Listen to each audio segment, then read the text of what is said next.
All right, let's dive right into this explainer and build some advanced dynamic monetary models using Minsky. If mainstream economic tools have always felt like they completely miss how money actually works in the real world, well, you're not alone. Minsky is this revolutionary tool created by Professor Steve Keen, and it literally brings those missing financial dynamics to life.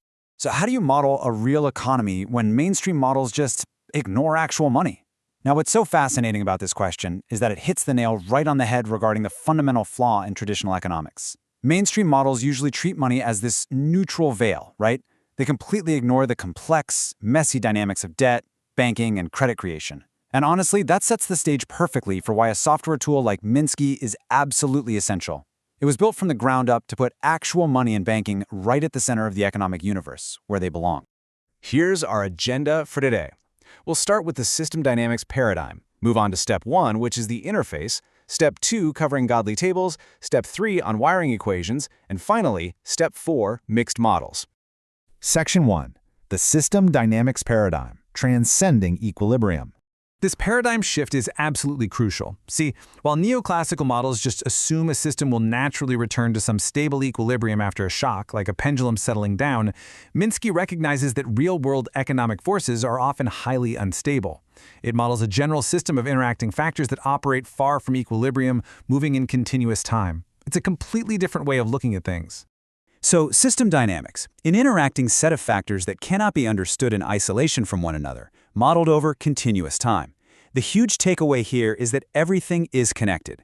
By modeling over continuous time using integral and differential equations, Minsky captures the fluid, ever-changing nature of the economy. It's not artificially jumping from period to period, it's constantly flowing.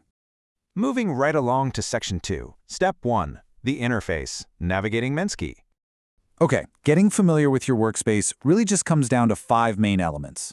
We've got the menu bar up top, the simulation control toolbar, the main canvas area where all the actual building happens, the tab system, and your main toolbar for inserting things. Really straightforward. When you first open the program, you're presented with a totally blank slate.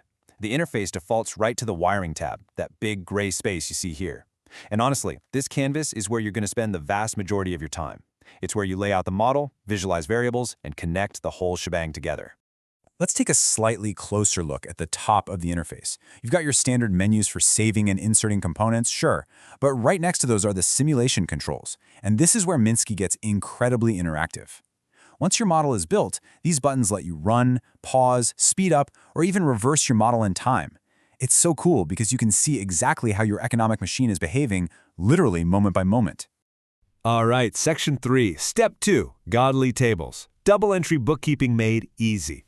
If we really want to capture how banks and governments actually create money, we have to use double entry bookkeeping. Minsky strictly enforces this. Step 1, record assets. Step 2, record liabilities. Step 3, record equity. The godly table automatically ensures that the fundamental law of accounting is maintained, meaning assets minus liabilities minus equity must always equal 0, no exceptions. Initializing a banking sector starts super simply. As you can see, we've opened a table here and just created a single reserves column under assets. It's that easy to kick things off. Next, we build this out by adding columns for liabilities, things like customer deposits, and of course, bank equity. What's brilliant here is that Minsky's interface automatically structures these columns so you have both sides of the ledger crystal clear. It ensures you never accidentally create money out of thin air without accounting for the corresponding liability. It keeps you honest. Now, with loans added in as an asset, the basic framework is complete. Notice that every single financial operation you add as a row from here on out requires 2 entries. A flow of money might be a plus in one column and a minus in another. This guarantees that the sum across the row always equals 0. Section 4, step 3, wiring equations, building the logic on the canvas. I want you to keep this quote from Steve Keen in the back of your mind as we build. Minsky is a system dynamics program. It works only in continuous time, not periods. So we aren't just chunking along from year 1 to year 2. We are wiring together flows that act continuously. Think of it much more like fluid dynamics, capturing the nonstop flowing nature of a real living economy. Minsky actually makes defining these variables incredibly intuitive. You don't have to go digging through endless, complex menus. You literally just click anywhere on that blank canvas we looked at earlier and start typing. If you type text, like GDP for instance, a little dialog box pops up to create a variable. If you type a number, it creates a constant. It really is that simple to populate your workspace. Now, filling out the rows in a godly table automatically builds a set of stock flow consistent differential equations. And this is the real magic of Minsky, how it handles all the heavy mathematical lifting completely behind the scenes. The simple plus and minus accounting entries you just made in the table automatically generate all that underlying complexity. Just look at this side by side. Notice how the simple text entries in the table on the left, things like firm borrowing and debt repayment, have automatically generated the rigorous stock flow consistent differential equations you see on the right. Minsky is literally translating standard accounting directly into higher-level mathematics for you. It's amazing.